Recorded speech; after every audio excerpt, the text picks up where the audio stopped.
Мы рынок не можем отбирать, так как он наш. Земля в центре рынка является собственностью Приморьи. Мы землю в центре рынка, это 0,56 гектар, арендуем Гагаузкопу. Договор аренды у нас завершается в мае месяце. Дальше мы, как хозяева собственности, рассматриваем вопрос, арендовать ли далее. Выгодно нам или невыгодно. У нас сегодня нет претензий к Гагаузкопу. Предприятие оплачивает вовремя все налоги, все оплачивает, но мы вправе, как хозяева, рассматривать, дальше нам арендовать ли, не арендовать. То есть мы смотрим на доходную часть, потому что сегодня, если мы говорим о каких-то делах, что мы должны делать в городе, то мы должны, естественно, сегодня изыскивать средства свои, которые есть в первую очередь у нас. Сегодня мы до сих пор получали от Гагаузкопа около 210 тысяч лет вместе с налогами. Все. Но сумма та, которая, естественно, приходит доходная от пользования нашей землей, является, конечно, не той. Является от 1,5 до 2,5 миллиона лей. Это уже точно данные. И нам, конечно, как хозяину невыгодно сегодня арендовать землю в центре города больше полугектара за 10 тысяч лей. Это, думаю, что таких предпринимателей не найдется, которые сегодня могут арендовать. Эта территория является собственностью муниципия, естественно, собственностью наших граждан. Сегодня мы арендуем землю, то есть до нас еще 10 лет назад еще был заключен, но так идет, землю Гагаузкопу за 10 тысяч лей каждый год. Естественно, что сумма, которая получается от наших, тех, кто торгует на рынке, она совершенно другая. Они за это получают около 1,5–2 миллионов лей. И мы не можем дальше продолжать на таком уровне именно такой договор. Поэтому сегодня вот эти все сплетни начали, естественно, придумывать всякие басни Крылова о том, что Приморье собирается продать рынок. Кому продать рынок, если там 500 человек работает на том участке? У нас разве есть альтернатива, есть рабочие места? Мы занимаемся уличной торговлей. Мы занимаемся реконструкцией улицы Победы, уже проект готов. Это вложение 3–4 миллиона лей.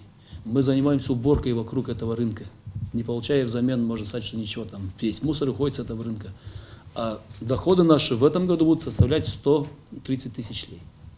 Это несправедливо, и это дальше продолжаться не может. Поэтому на весь этот труд, который на нас возложен, на Приморью, это мы, можно сказать, делаем всю львиную долю работы. Мы не говорим, что там нет работы внутри, но на нас попадается очень много. И за такие средства Приморье, чтобы теряло столько времени, столько... Мы этого не позволим, поэтому в любом случае договор будет пересмотрен. И мы хотели бы иметь рынок, как все города в Республике Молдова. И Бельцы имеют свой рынок, и Аргеев, все имеют, потому что рынки всегда были муниципальными, были собственности Приморьи. Они приносили доход именно горожанам. Сегодня, какой бы доход мы не получали от аренды нашей земли, мы должны его вкладывать в инфраструктуру нашего города. В первую очередь, инфраструктуру рядом с рынком. Уже на протяжении многих лет арендная плата в аренде — это земля у Гагаузкопа. И Сергей Ильич озвучил ту цифру, которую Гагаузкоп получает как доход с центрального рынка. Однако, могу вам сказать, да и вы сами все, жители города Камрата, видят то, что никаких улучшений за все эти годы, да, за все эти десятки лет на рынке не произошло. Те люди, которые там торгуют, люди, которые имеют торговые места, они порой за свой счет делают себе лотки, за свой счет производят улучшения. Поэтому никто никогда не заботился о том, чтобы сделать какие-либо улучшения из того дохода, который получается ежегодно. За столько лет там могло бы быть огромное здание и хотя бы созданы условия для людей, для того, чтобы люди не мерзли на этих площадях, на торговых площадях, для того, чтобы они находились в человеческих условиях.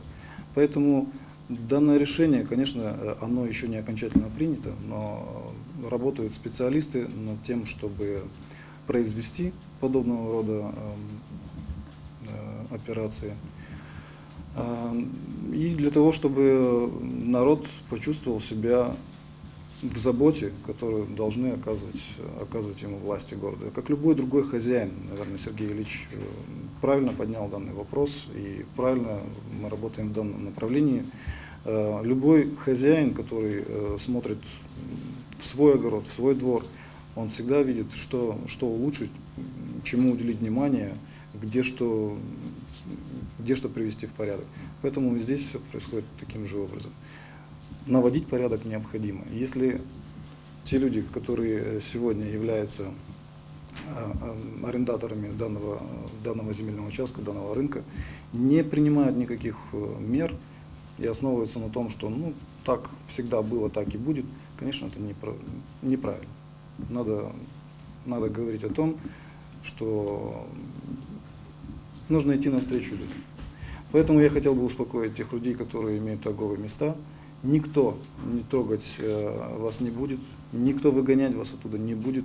Даже если это пройдет так, как планируется, то все сохранят свои рабочие места, все сохранят свои торговые места и будут работать так же, как и работали дальше. Абсолютно этот вопрос не касается тех людей, которые там занимаются предпринимательской деятельностью.